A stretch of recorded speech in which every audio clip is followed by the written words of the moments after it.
elle ne s'arrêtera que si chacun, chaque groupe, chaque acteur joue la sincérité.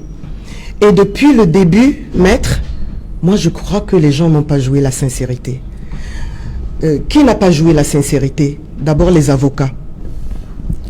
Les avocats, vous saviez très bien que votre revendication mise en avant n'était pas la vraie revendication.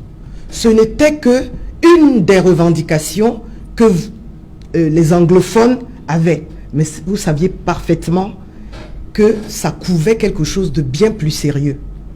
Vous nous avez perdu du temps. Heureusement, le gouvernement, oui, le gouvernement est arrivé à vous. Vous avez donc recensé un chapelet d'attentes que vous aviez et le gouvernement a fait l'effort de répondre à ces attentes. Les enseignants, pareil, ils savaient que le problème était ailleurs.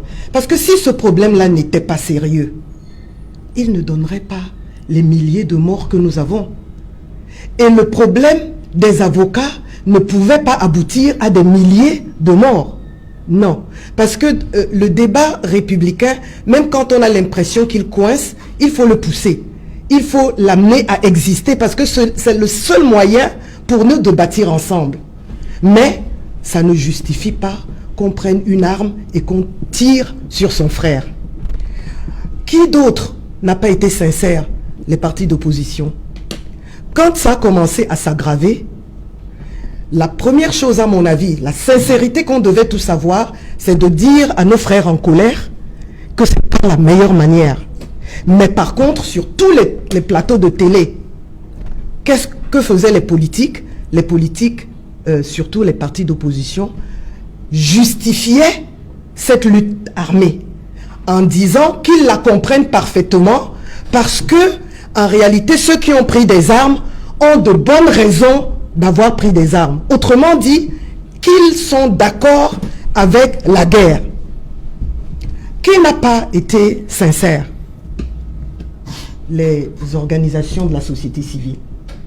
Parce que ces organisations ont été jusqu'à dire qu'on organisait le génocide des anglophones. Moi, j'ai entendu ce mot. Il a failli me rendre folle. Parce que je voyais comment, quand nos frères anglophones étaient en difficulté dans leur territoire, dans leur zone géographique, ils venaient se réfugier chez les francophones. Donc, s'il y avait un génocide, c'était le seul endroit où on ne pouvait pas trouver un refuge. Puisque un génocide, c'est quoi? C'est l'organisation planifiée de la disparition d'une race, d'une ethnie, etc. Donc, on ne peut pas être en danger de mort et aller se réfugier chez son bourreau. C'est pas possible. Or, ça, les associations de la société civile ont tenu ce langage. Ils l'ont même porté en dehors de notre pays, dans des instances qui étaient censées condamner le Cameroun. Aujourd'hui, nous savons tous que c'était du pipeau, que ce n'était pas vrai. Il n'y a pas de génocide. Qu'est-ce qui d'autre n'a pas été honnête? Les anglophones. Les anglophones n'ont pas été honnêtes. Pourquoi? Pas honnêtes, c'est un mauvais mot. Sincères. C'est-à-dire qu'ils n'ont pas comme... C'est comme s'ils n'ont pas eu le courage de dire exactement ce qu'ils veulent et pourquoi ils sont en colère.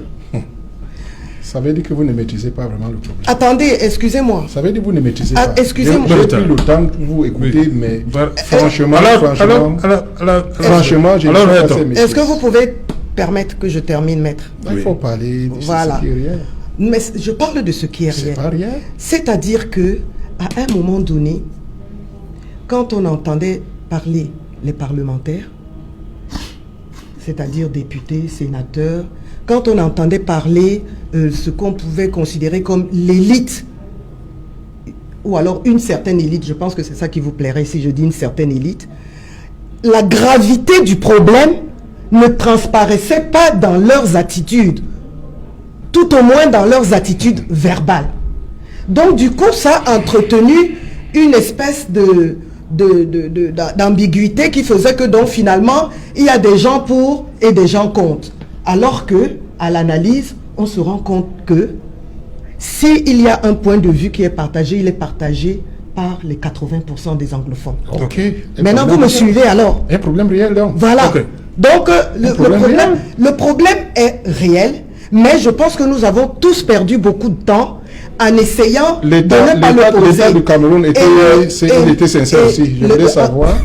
Voilà, pour moi, les deux personnes qui ont été sincères dans Oui, c'est cette l'État du histoire. Cameroun. Non, c'est le président Paul Biya et le cardinal Tounou. Pour moi, c'est les deux personnes